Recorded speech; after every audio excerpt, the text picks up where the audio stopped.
never have a tear. What do you hold that? Oh, Hold that? yeah. How about that? Which one you, I put it into, I take this and put it into a set of jumbo jars. Okay. So it's spinning around and I just, use the tool right here and cut it in. I try to go in about a ½ an inch, not to make it thinner, but so that when I'm turning the inside, I can see exactly where it is. I don't want to come anywhere close to that piece of veneer because all you got to do is hit it once and it's over. So we've gone over making a jig, cutting the scallop with a semicircle, replacing the kerf and the saw blade with edge banding or veneer. You can use either one. Some of the bowls I've passed around have colored veneer. I have a handout, but I didn't know how many people would be interested in getting this, and I didn't want to print 75 and only use 20. So if you give Rob your name, I will forward this to you, Rob, and you can forward it out to anybody who wants it. I can scan it. It's 4 pages, and it just basically goes over everything I did right here. There's nothing in here that I didn't do. Yeah.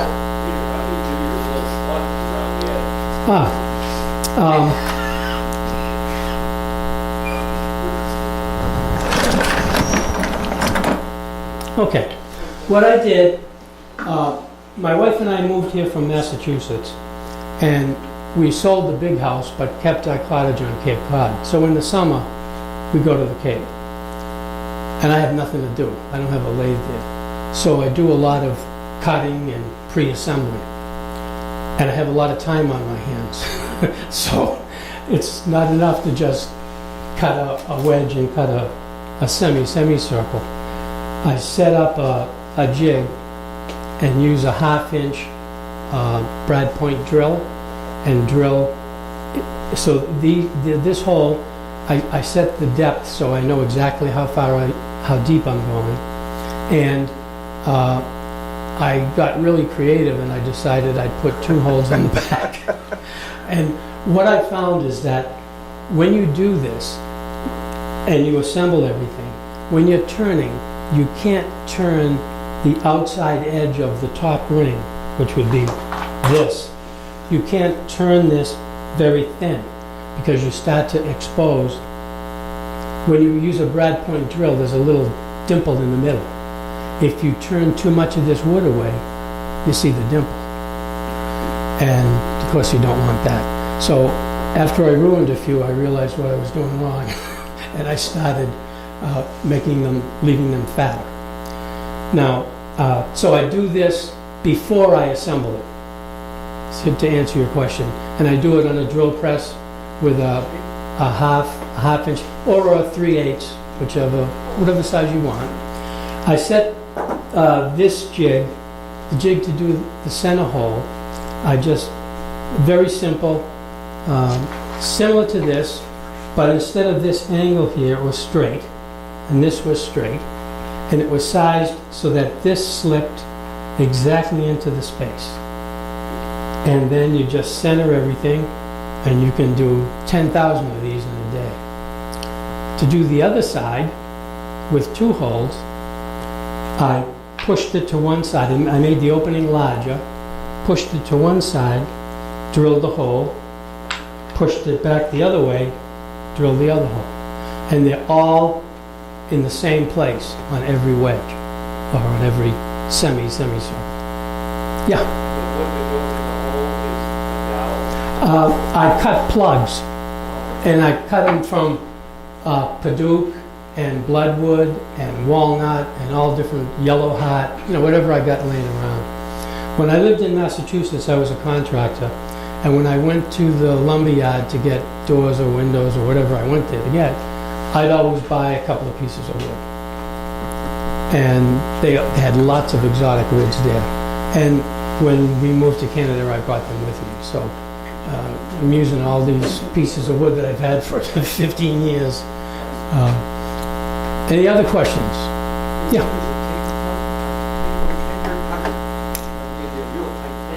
Um, the plug cutters I have are straight, so the thickness at the top and the bottom is the same. The one I have to pull the handle down quite far, and it makes a little, it makes the bottom a little thinner. So it's easier to center and drop into the hole. If it's exactly the same size and there's no taper, it's hard to get it lined up right like that. So you can use dowels, but there's no guarantee the dowel's going to be the right diameter. Yeah. When you're making the jigs, you basically cut three pieces. Snug the end up to what you Oh, this here. Yeah, what I did, when I cut this, I cut 10 pieces. Yeah, I cut 10 pieces of this. Now, I can put this up, drill a hole in it and hang it on the wall and come back a year and a half from now and just measure this, and I know what the segment length is. And suppose I said, okay, I want to make a bowl, I want it to be 1/8 of an inch. I want the segment length to be 1/8 of an inch longer. If you loosen up this piece and move it over 1/8 of an inch, your hole is not going to be directly in the center. As long as you know that, you can sometimes invert one piece and keep one piece straight up and glue them together that way, and they work just fine. If it's any more than that, it sometimes gets a little obvious that the semicircle is in the wrong place. But let's say you were making a jig that was, the segment length was 1/2 an inch longer. What I would do is move this piece over 1/4 of an inch, invert it, oh no, just move it over and run the screws back into new holes. Take your new piece, put it in, push this over, and just renumber it. Segment length, 4.2 or whatever it might be. That helps because you get 8 or 10 of these and you say, what the hell did I do with that? you know, after a while they all look alike. You forget what you did, at least I do.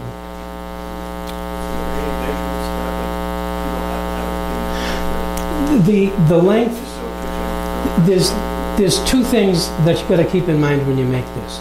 One is it has to be long enough so you can clamp it to the table.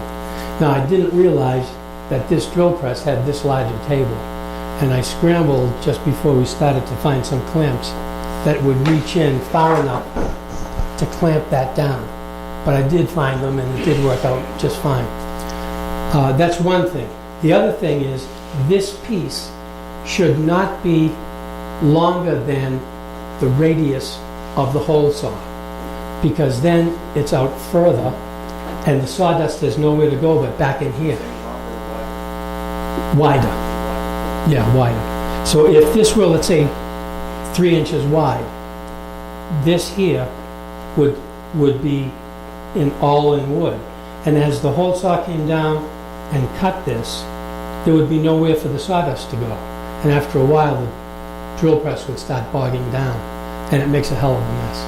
And it starts burning. Yeah, I want this shorter so the sawdust falls out. Look at all the sawdust that's over there. None here. It's all out there. Yeah.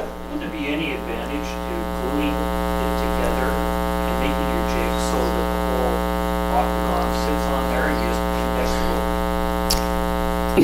One of the that's a good question, and that leads me to talk about something else.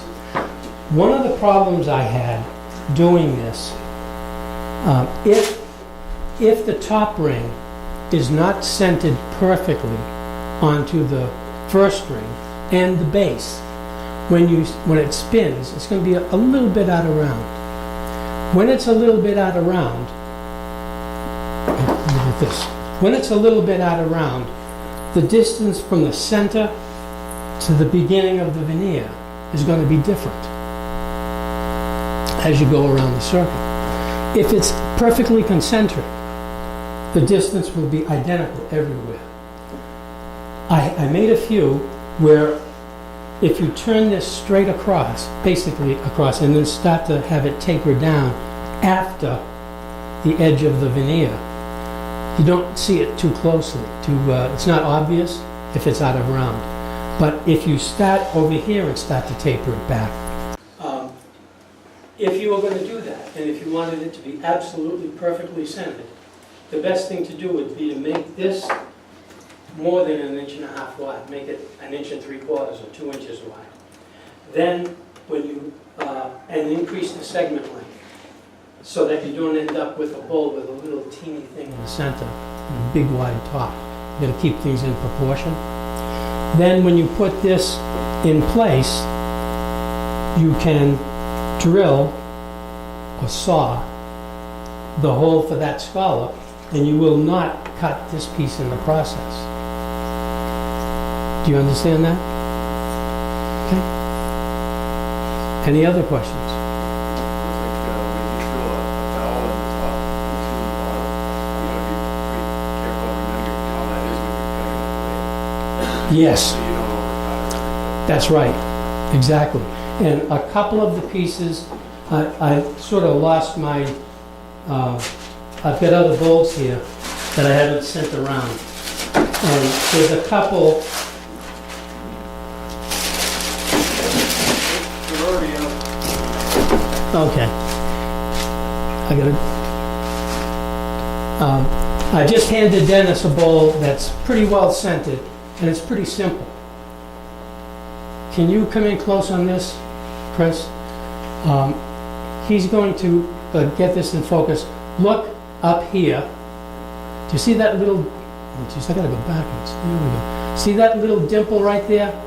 That's where the bottom of the plug came through. Remember I said if you turn it too much, you expose that little dimple from the Brad Point drill? And you know, as you're turning, and the thing is spinning at 5 or 6 or 800 RPM. You don't know where the hell you are. All you know is you're turning something. You're making sawdust. Then you stop and, oh, well, a little too late. Now, on this bowl, do you see, can you come in again, Chris? Do you see this piece right here? There we go. See how deep that piece is? Now I'm going to rotate the bowl just a little bit. And do you see how shallow this one is? That's because it's a little bit out of center. Now think about this. If these are going straight down and one side is off this way and the other side is off the same direction but toward the middle, you're going to expose more of one side than the other. Now, to correct that, I'm in the process of making a sander out of a rubber ball so that it would be flexible, and I could sand over this side so that it, and then blend it all together so that all of these tips would be consistent all the way around. That's really hard to do. When you think of it, the piece of veneer is a 42nd of an inch thick. And if you got 4 pieces, that's less than 1/10 of an inch. And that means you can't be off more than 1/20th of an inch on your centering, which is virtually impossible to do consistently. So what I'm going to do in the future when I do these, if I'm going to turn it this way where it exposes that veneer, I will assemble it first, turn it round, mark it so when I take it off the lathe and put it back, I can put it back in the same place, and drill it after it's assembled. That way, or saw it after it's assembled, then each wedge will be the same distance from the center as all of the others. It's a good question. Anybody else? All right, thank you very much, guys.